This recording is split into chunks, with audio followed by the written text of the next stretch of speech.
Un chaos est prévu dans les gares pendant le week-end des vacances scolaires. La SNCF prévoit de faire circuler la moitié des TGV vendredi, samedi et dimanche en raison d'une grève des contrôleurs, en accordant une priorité aux vacances à la montagne et aux enfants.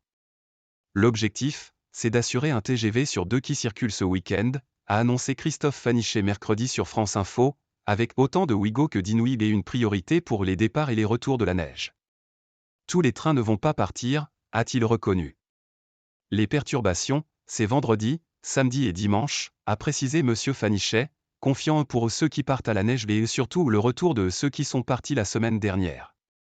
Un TGV sur 2, ça ne veut pas dire un Français sur 2 qui partira en vacances mais beaucoup plus que ça, a-t-il affirmé. Concernant les enfants voyageant seuls, on va faire le maximum, a-t-il promis. J'espère que la quasi-totalité des enfants pourront partir grâce à notre service junior et compagnie, a-t-il dit.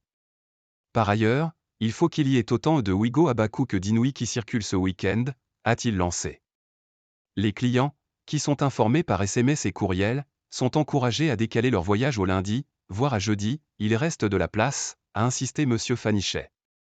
Dans la plupart des cas, je le dis très sincèrement, vous pourrez partir ce week-end en vous décalant de quelques heures ou le lendemain, a-t-il déclaré. La SNCF prévoit également un dédommagement exceptionnel pour ceux qui ne pourraient pas voyager et dont les conditions devraient être précisées mercredi après-midi lors d'un point de presse sur les prévisions de trafic. Grève incompréhensible.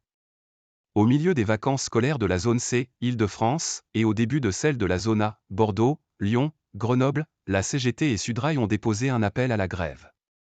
L'INSA n'a pour sa part pas déposé de préavis et la CFDT cheminot levé le sien. M. Fanichet a dénoncé un mouvement social incompréhensible.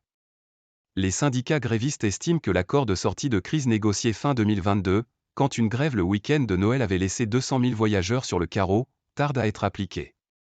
Les engagements de l'entreprise qui ont été pris en décembre 2022 sont tenus, a répliqué le patron de SNCF Voyageurs. On avait promis des postes supplémentaires, ces postes sont présents, a-t-il martelé. Et le PDG de la SNCF, Jean-Pierre Farandou, a même fait des promesses supplémentaires en février et annoncé le versement d'une prime supplémentaire de 400 €. Il avait appelé mardi les contrôleurs à réfléchir et bien prendre la dimension des concessions faites par la direction avant de mettre à exécution leurs menaces de grève.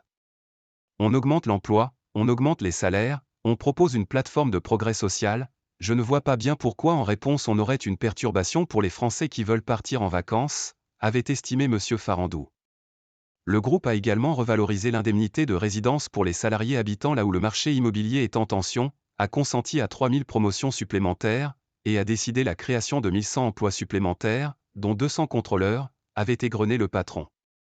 Quant à une potentielle grève des aiguilleurs, dépendant de la filiale SNCF Réseau, le week-end suivant, il est trop tôt pour parler de ce sujet, a jugé M. Fanichet.